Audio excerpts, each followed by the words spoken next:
The Clippers and Mavericks are locked into a fierce battle in their first-round playoff series. And one can't help but wonder what would have happened had the refs not got so involved in Game 1.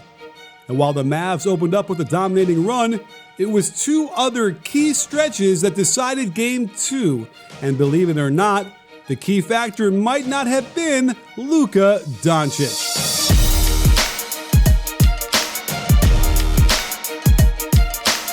I was digging through some deep stats on this series, and something caught my eye.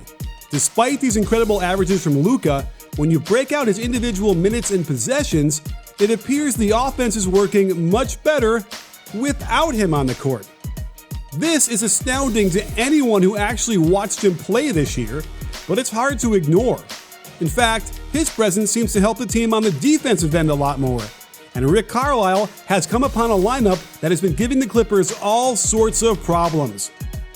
When he replaces Doncic and Kleba with Trey Burke and Seth Curry, together with the other three starters, the Mavericks' net rating in 9 minutes is enough to make Doc Rivers fall off his chair and curl into the fetal position.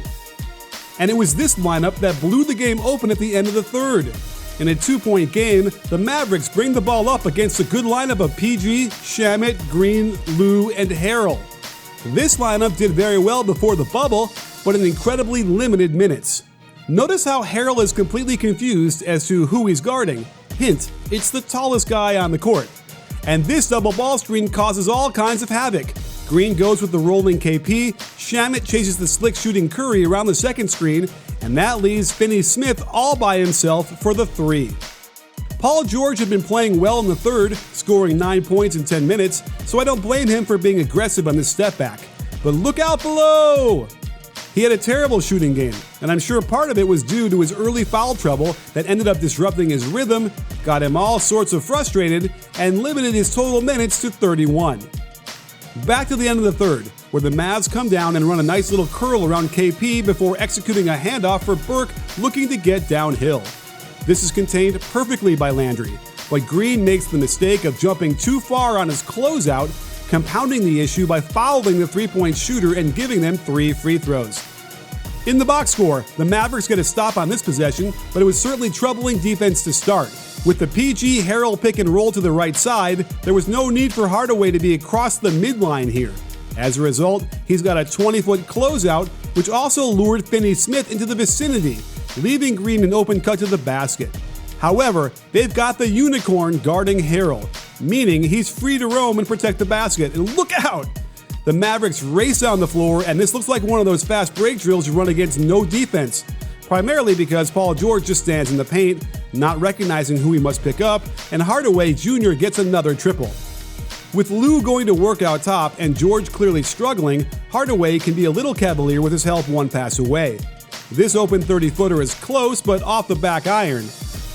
Another quick double ball screen confuses the defense as this time, Lou switches on to Finney-Smith, with Harrell dropping as if Lou was going to chase the ball. This gives Burke an easy 15-footer. The game was getting out of hand, but Doc doesn't want to call a timeout so close to the end of the quarter. So this would have been the perfect time to call out a set they practiced to generate a good shot. Instead, PG wanders over to the right wing, Harrell was there to set a screen on somebody, and now they've got nothing going on with under 10 seconds left on the shot clock. That said, when in doubt, let Lou ISO, and he promptly earns 2 much-needed free throws. This time, the Clippers get better spacing and force the help to bump down on the roll man, opening up what should have been an open corner catch and shoot 3. Instead, JaMychal Green steps on the line out of bounds for a really bad turnover. That simply can't happen. And the Mavs close out the quarter with nothing fancy, just a spread ISO out top for Trey Burke. Notice how he extends his right step to get a few extra inches of separation and then finishes the offhand layup with only one hand, the best way to get this off quickly before the defense can block the shot. This same lineup proved absolutely crucial to the Mavericks in Game 1. Having gone down big time to start the game, Carlisle took Luka out and the quick inside pick and roll caught Morris going underneath the screen and Zubac's basically screening his own man. Hardaway is at his best when hopping into the shot, and he drops it clean through. Remember, the point of any offense is to penetrate the defense and force closeouts and rotations. The Mavs break into a step-up screen into a flare screen on the left side. This forces a switch, and Zubac has no hope keeping Finney-Smith in front. Paul George stays home to help on the drive, leaving sharpshooter Seth Curry open in the corner. Lou rotates there perfectly. Paul George closes out nicely to the second pass, but Kawhi had fallen down and is late getting to the ball reversal to the corner. The middle penetration lures Zubac in to help, and KP is called the unicorn because he protects the rim, can put the ball on the ground and drive, and then spot up for wing threes. And how about the shot fake sidestep three ball with the second defender running at him? Despite the drop defense to contain the Burke KP pick and roll, Kawhi also helps one pass away. This forced the closeout the Mavs were looking for, and Finney-Smith gets a close-in shot. However, it airballs, but his hustle to get the ball back was indicative of this series so far, as PG must have touched it first before getting it ripped away, and no one else is there to stop the layup. Because of KP's incredible range, it forces Zubac to have to get out 3 feet beyond the three-point line. Again, this is a 7-foot 3-inch guy looking like a guard with a step back. How are you supposed to stop this? And to finish off their run, coming all the way back from that early deficit, they don't pick up Curry at the three-point line, and that, my friends, is a big mistake. Now, the Mavericks went on to lose Game 1, and I realized they didn't go back to this lineup again in the second half. Gee, Coach Carlisle, how did you blow that one?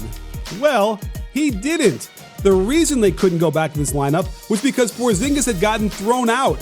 In a review of the play, the referees felt their hands were tied based on the letter of the law. Which makes me wonder, had Dallas been able to run this lineup again in the second half at the precise time the Clippers were able to take control of the game, would this be a 2-0 lead for Dallas? Of course, Luka is the most important player for the Mavericks. They're not winning anything without him. He's transcendent at 21 years old and has a shot at going down as the greatest of all time. But in this series, the most important lineup Carlisle can go to is with Luka cheering from the bench. If you like this video, click the thumbs up button and leave a comment. And don't forget to subscribe for more playoff breakdowns coming up. We'll have at least one a day during the postseason, so turn on those notifications so you can be alerted right away. You in?